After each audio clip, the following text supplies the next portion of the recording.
Hello friends, study with TG point में आपका स्वागत है। आज हम फिर से आपके सामने हिंदी ग्रामर के प्रीवियस ईयर क्वेश्चन का इस सेट नंबर 6 लेकर आए हैं। इससे पहले हालांकि हम 5 सेट्स कर चुके हैं। अगर आप चैनल पर नए हैं तो प्लीज़ इस चैनल को सब्सक्राइब कर लीजिए और साथ साथ बेल आइकन को भी प्रेस कर लीजिए ताकि नेक्स्ट जो भी वीडियोज़ आती हैं उसकी नोटिफिकेशन टाइम टू टाइम आपके पास पहुँचती रहे। इससे पहले हम हालांकि 5 सेट, जैसे अभी मैंने कहा है कि सेट कर चुके हैं हम, और उसी में हम अपने कॉन्सेप्ट को भी क्लियर करते जाते हैं ताकि कोई भी कॉन्सेप्ट और कोई भी टॉपिक हमसे नहीं छूटे और साथ साथ हमारे प्रीवियस क्वेश्चंस भी हम सेट करते रहें। आइए शुरुआत करते हैं आज के इन क्वेश्चंस की। क्वेश्चन नंबर 1, आग शब्द का पर्यायवाची क्या है? आग शब्द का पर्यायवाची शब्द हमें बताना है। पर्यायवाची क्या होता है? जब एक ही शब्द के अनेकों अर्थ निकलते हैं, एक शब्द को अनेकों नाम से पुकारा जाता है तो उसे पर्यायवाची शब्द कहते हैं। इसे समानार्थी शब्द के रूप से नाम से भी जाना जाता है। ऑप्शंस है पुंडरीक, वैश्वानर, सैंधव और शक्र। तो यहाँ पर हमारा आंसर चला जाएगा वैश्वानर से। आग का पर्यायवाची शब्द होगा वैश्वानर। नेक्स्ट क्वेश्चन नंबर 2, निम्नलिखित पद में कौन सा पद वैया प्रत्यय लगाने से बना है? इसमें हमें बताना है कौन सा पद ऐसा है जिसमें वैया प्रत्यय का प्रयोग किया गया है। अब यहाँ पर प्रत्यय की अगर हम बात करें तो प्रत्यय क्या होते हैं? वे शब्द जो किसी शब्द के अंत में जुड़ते हैं और अंत में जुड़ने के बाद उस शब्द के अर्थ में परिवर्तन ला देते हैं, वे प्रत्यय शब्द होते हैं। और जबकि उपसर्ग क्या होते हैं? उपसर्ग किसी शब्द के प्रारंभ में अगर जुड़ते हैं तो वो उपसर्ग होते हैं। तो इसलिए यहाँ पर हमें देखना है कि किस शब्द के पीछे वैया प्रत्यय जुड़ा हुआ है। ऑप्शंस हैं रमैया, खवैया, डटैया और बचैया। अगर हम नॉर्मली देखते हैं तो यहाँ पर हमें च, ट और म यहाँ पे लास्ट में भी दिखाई दे रहा है, तो ये तो तीनों ऑप्शन हमारे वैसे ही कट जाते हैं। आंसर हमारा चला जाएगा खवैया के साथ। वैया प्रत्यय यानी कि खवैया शब्द में जुड़ा है। नेक्स्ट क्वेश्चन नंबर 3, पार्वती मंगल और जानकी मंगल निम्न में से किसकी रचनाएं हैं? पार्वती मंगल और जानकी मंगल, इनकी रचनाएं किसकी रचनाएं हैं? ये नाभादास, जायसी, केशव दास और तुलसीदास। ऑप्शन हमारा चला जाएगा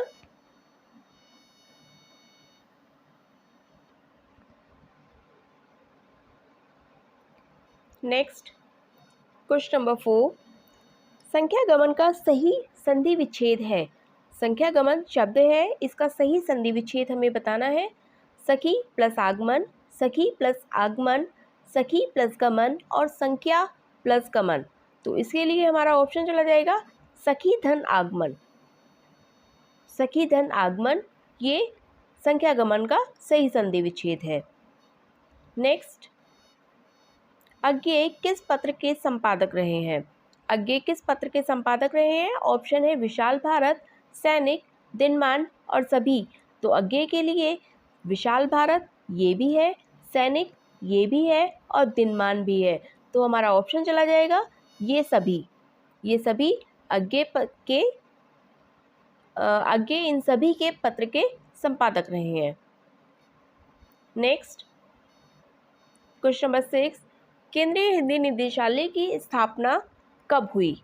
केंद्रीय हिंदी निदेशालय की स्थापना 1961, 1960, 1958 और 1963।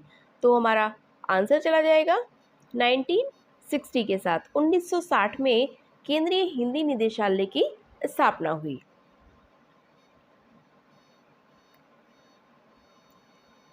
क्वेश्चन नंबर 7, भाषाई आंदोलन के बावजूद हिंदी का प्रचार प्रसार कहाँ पर हुआ?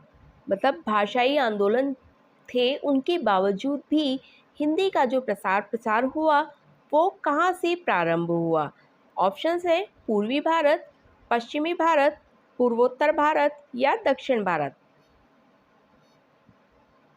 तो हमारा आंसर चला जाएगा दक्षिण भारत के साथ।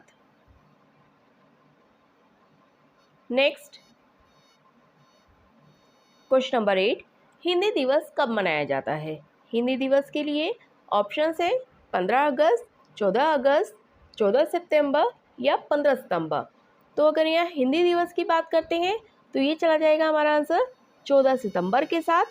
लेकिन अगर हम विश्व हिंदी दिवस के बारे में बात करते हैं, विश्व हिंदी दिवस के लिए ये चला जाएगा 10 जनवरी के लिए। विश्व हिंदी दिवस जो कि कब मनाया जाता है, 10 जनवरी को।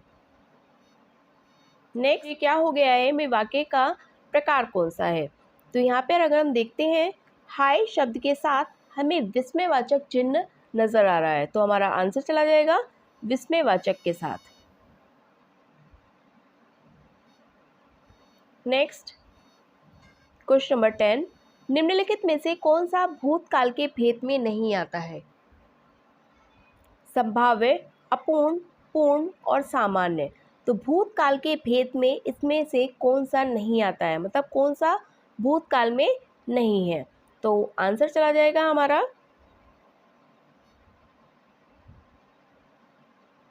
संभाव्य, क्योंकि अपूर्ण भूतकाल भी होता है, पूर्ण भूतकाल भी होता है, सामान्य भूतकाल भी होता है, संदिग्ध भूतकाल भी होता है, लेकिन संभाव्य भूतकाल नहीं होता है। नेक्स्ट क्वेश्चन नंबर 11, श्रद्धानंद का संधि विच्छेद क्या है। श्रद्धा धन नंद, श्रद्धा धन आनंद, श्रद्धानंद या श्रद्ध धन आनंद। तो आंसर हो जाएगा हमारा श्रद्धा धन आनंद, श्रद्धानंद का श्रद्धा धन आनंद। नेक्स्ट क्वेश्चन नंबर 12, श्लेष अलंकार होता है शब्दालंकार, अर्थालंकार, उभयालंकार या इनमें से कोई नहीं। तो श्लेष अलंकार क्या होता है, श्लेष अलंकार आता है शब्दालंकार की श्रेणी में। श्लेष अलंकार होता है शब्दालंकार। नेक्स्ट, महल के भीतरी भाग को किस शब्द से जानते हैं। महल के भीतरी भाग को गर्भगृह, भीतरी गृह, अंतःपुर या रहनिवास। तो महल के भीतरी भाग की अगर हम बात करते हैं तो ये हो जाएगा हमारा ऑप्शन सी के साथ, अंतःपुर महल के भीतरी भाग को कहते हैं। नेक्स्ट क्वेश्चन नंबर 14, जो आधी अवधि तक काम करता है दिए गए शब्द समूह के लिए उपयुक्त शब्द क्या है। जो आधी अवधि तक काम करता है उसके लिए हो जाएगा हमारा आंसर पूर्णकालिक, अर्धकालिक, अंशकालिक या असामयिक। तो पूर्णकालिक क्या होता है, जो पूरे समय, पूर्ण यानी कि पूरे, कालिक में काल, जो पूरे समय तक काम करता है वो पूर्णकालिक। अर्धकालिक, अर्ध का मतलब आधा, जो आधे समय तक, आधी अवधि तक काम करता है वो अर्धकालिक। अंश, अंश लेश मात्र को या कुछ समय को कहते हैं, थोड़े समय के लिए कहते हैं, तो जो थोड़े समय काम करता है वो अंशकालिक होता है। असामयिक जो बिना समय काम करता है वो असामयिक हो जाएगा। तो यहाँ पर हमारा आंसर चला जाएगा अर्धकालिक के साथ, यानी कि जो आधी अवधि तक काम करता है अर्धकालिक। नेक्स्ट क्वेश्चन नंबर 15, निम्नलिखित में से कौन सा शब्द विशेषण नहीं है। विशेषण शब्द कौन से होते हैं, वे शब्द जो संज्ञा या सर्वनाम शब्दों की विशेषता को बताते हैं, और जिन संज्ञा और सर्वनाम शब्दों की विशेषता को बताया जाता है उन्हें विशेष्य कहते हैं। तो अब देखते हैं कि कौन सा ऐसा शब्द है जो संज्ञा या सर्वनाम शब्द की विशेषता को बता रहा है। आगामी, शांत, काला या तुम। तो इसमें हमें ये बताना है कि कौन सा विशेषण शब्द नहीं है। नहीं है आगामी, हाँ ये हो सकता है, शांत भी हो सकता है, काला भी हो सकता है, लेकिन तुम शब्द क्या है, ये किसके अंतर्गत आता है, ये सर्वनाम के अंतर्गत आता है। तो इसलिए हमारा ऑप्शन चला जाएगा डी, तुम। क्वेश्चन नंबर 16, कैची शब्द किस भाषा का शब्द है। हिंदी, अंग्रेजी, पुर्तगाली और तुर्की। तो कैची शब्द किसका है, ये तुर्की भाषा का शब्द है। नेक्स्ट क्वेश्चन नंबर 17, राम की गायें चरती हैं वाक्य में कौन सा कारक है। राम की गायें चरती है, इस वाक्य में हमें बताना है कि कारक कौन सा है। अगर हम कारक की बात करते हैं तो कारक कितने प्रकार के होते हैं, कारक 8 प्रकार के होते हैं। कौन कौन से? कर्ता कारक, कर्म कारक, करण कारक, संप्रदान कारक, अपादान कारक, अधिकरण कारक, संबंध कारक और संबोधन कारक।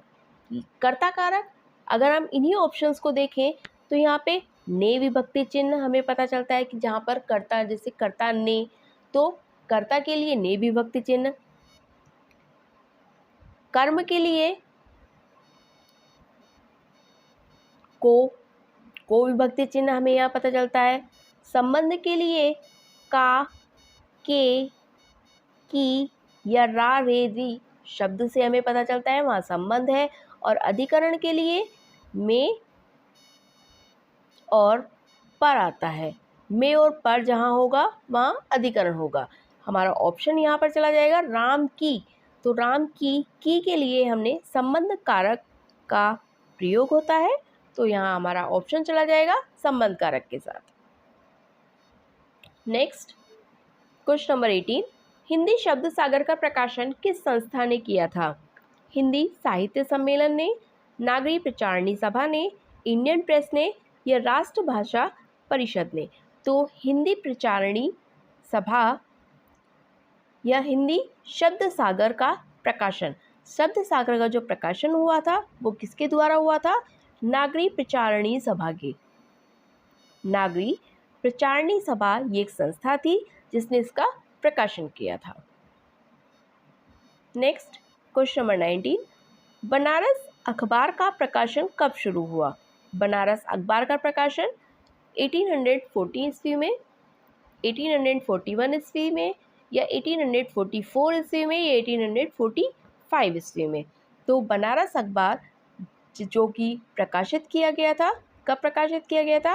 1845 यानी कि 1845 ईस्वी में। 1845 ईस्वी में इसका प्रकाशन हुआ था।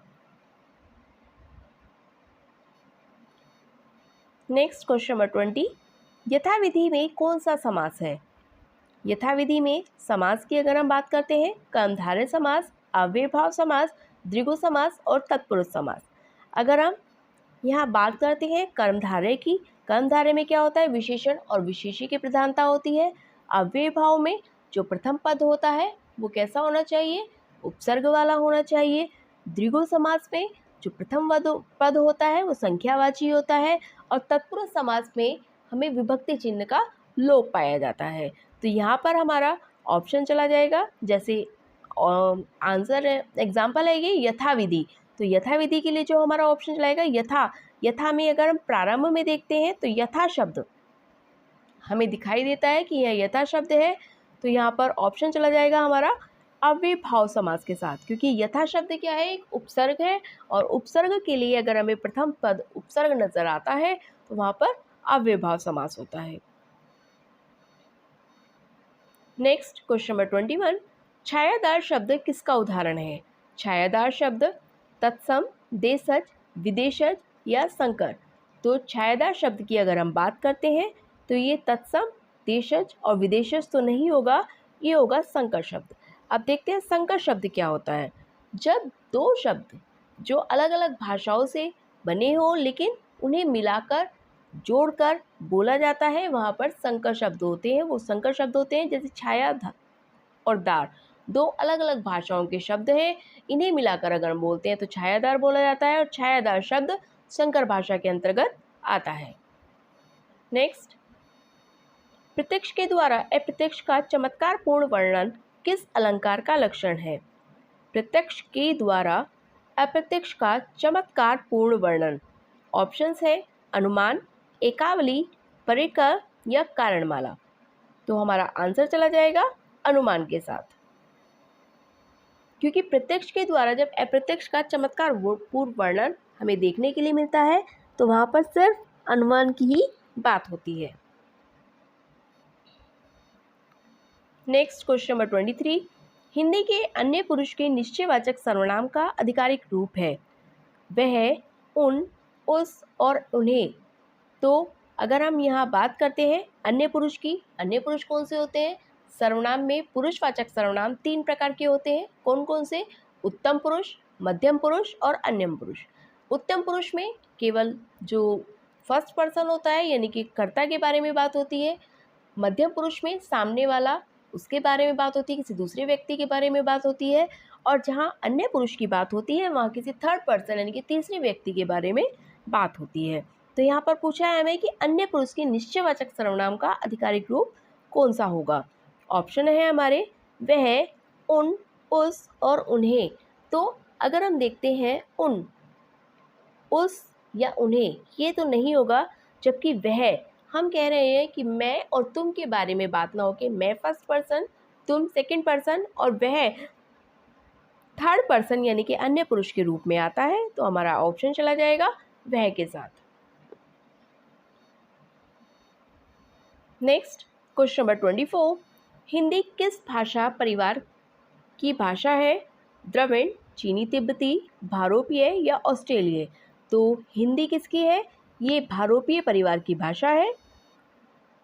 किसकी? भारोपीय परिवार की। नेक्स्ट, हिंदी का पहला नाटक है। हिंदी का पहला नाटक भूतनाथ, चंद्रगुप्त, नहुष और उद्दंड मार्तंड। तो हिंदी का अगर पहला नाटक देखते हैं तो पहला नाटक हो जाएगा नहुष, जो कि हिंदी का पहला नाटक होगा। और अगर बात करें हम उद्दंड मार्तंड की तो ये पहला समाचार पत्र, पहला समाचार पत्र, पहला समाचार पत्र ये हो जाएगा हमारा उद्दंड मार्तंड। और पहला नाटक जो कि नहुष हो जाएगा। नेक्स्ट क्वेश्चन नंबर 26, किस राज्य ने सबसे पहले हिंदी भाषा को आधिकारिक भाषा के रूप में स्वीकृत किया है? मतलब कौन सा ऐसा राज्य है जिसने हिंदी भाषा को सबसे पहले आधिकारिक भाषा के रूप में स्वीकार किया था? ऑप्शंस है उत्तर प्रदेश, बिहार, जम्मू और कश्मीर और उत्तराखंड। तो यहाँ पर हमारा ऑप्शन चला जाएगा बिहार के साथ। बिहार ने ही सबसे पहले हिंदी भाषा को आधिकारिक भाषा के रूप में स्वीकृत किया था, और जो कि कब किया था? 1881 ईस्वी में, 1881 में। और इससे पहले जो बिहार की आधिकारिक भाषा थी वो उर्दू थी। राजा भोज का सपना निम्न में से किसकी रचना है? राजा भोज का सपना, ऑप्शन है हमारे पृथ्वीराज रासो, सुमित्रा नंदन पंत, राजा शिव प्रसाद और मैथिली शरण गुप्त। तो राजा भोज का सपना, आंसर चला जाएगा हमारा राजा शिव प्रसाद के साथ। अगर हम राजा शिव प्रसाद की बात करते हैं तो इनके उपनाम के बारे में भी पूछा जाता है। इनका उपनाम क्या है? तो राजा शिव प्रसाद जी को सितारे हिंद, सितारे हिंद के नाम से जाना जाता है, यानी कि राजा शिव प्रसाद जी को इनका उपनाम है सितारे हिंद। तो यहाँ पर हमारे दो क्वेश्चंस रेडी होते हैं। फर्स्ट, राजा भोज का सपना, ये रचना किसकी है? राजा शिव प्रसाद की। और सितारे हिंद किसका उपनाम है, या सितारे हिंद के नाम से किन्हें जाना जाता है, किन्हें पुकारा जाता है? तो ये हो जाएंगे राजा Shiv Prasad ji. Next question number 28, जिनके हाथ में चक्र हो उनके लिए एक शब्द क्या होगा? चक्रीय, चक्रपाणी, चक्रा या इनमें से कोई नहीं। तो जिसके हाथ में चक्र होता है वो Chakrapani. Next question number 29, Ram का घर दूर है, इस वाक्य में कौन सा कारक है? राम का घर दूर है, हम अभी कारक की बात करके गए हैं। का के की जब हमें दिखाई देता है तो का के की के साथ क्या होता है? संबंध कारक। क्योंकि कर्ता ने, तो कर्ता के साथ ने विभक्ति चिन्ह का लोप होता है। कर्म को, यानी कि को विभक्ति चिन्ह जहाँ होगा वहाँ कर्म होगा। हमें पता है कि अपादान, भय, तुलना या पृथकीकरण यानी कि अलगाव की दृष्टि से अगर हम देखें तो वहाँ अपादान कारक होता है। यहाँ पर हमारा आंसर चला जाएगा संबंध कारक के साथ, क्योंकि राम का घर, तो यहाँ पे हमें का विभक्ति चिन्ह देखने के लिए मिल रहा है। तो का विभक्ति चिन्ह किसके लिए आता है? संबंध कारक के साथ। नेक्स्ट क्वेश्चन नंबर 30, बच्चा गया, इस वाक्य में प्रयुक्त काल क्या है? ये कल नहीं है, ये काल होगा। तो राम गया, वो बच्चा गया, इस वाक्य में प्रयुक्त काल कौन सा होगा? सामान्य भूतकाल, पूर्ण भूतकाल, भविष्यत काल या सामान्य वर्तमान काल, सामान्य भूतकाल के साथ। बच्चा गया यानी कि सामान्य भूतकाल। पूर्ण भूतकाल क्या होता है? जहाँ पे भूतकाल में कोई काम पूर्ण रूप से कंप्लीट हो चुका है। भविष्यत काल, आने वाले समय की जब बात होती है तो भविष्यत काल होता है। सामान्य वर्तमान, जो वर्तमान में सामान्य रूप से कोई बात कही जाती है तो वो सामान्य वर्तमान काल में आती है। नेक्स्ट क्वेश्चन नंबर 31, निम्नलिखित शब्दों में से विदेशी शब्द को पहचानिए। विदेशी शब्द हमें इसमें बताना है ग्लास, अचल, आश्चर्य और छाता। तो विदेशी शब्द के लिए कौन सा होगा यहाँ पर? हमारा ऑप्शन चला जाएगा यहाँ पर ग्लास के साथ, क्योंकि अचल, आश्चर्य और छाता ये तीनों ही देशी शब्द हैं, जबकि ग्लास एक विदेशी और अंग्रेजी भाषा का शब्द है। नेक्स्ट क्वेश्चन नंबर 32, मतेक के किस संधि का उदाहरण है? तो मतेक के किस संधि का उदाहरण है? गुण संधि, यण संधि, वृद्धि संधि और व्यंजन संधि। तो हमने एक हिंट दिया था इसमें आपको कि जहाँ पर हमें ऊपर दो मात्राएं देखने के लिए मिलती हैं, ये यहाँ पर हमें दो मात्राएं देखने के लिए मिलती हैं, वहाँ पर सीधे सीधे हम वृद्धि संधि के साथ जाते हैं। तो हमारा ऑप्शन चला जाएगा यहाँ पर वृद्धि संधि।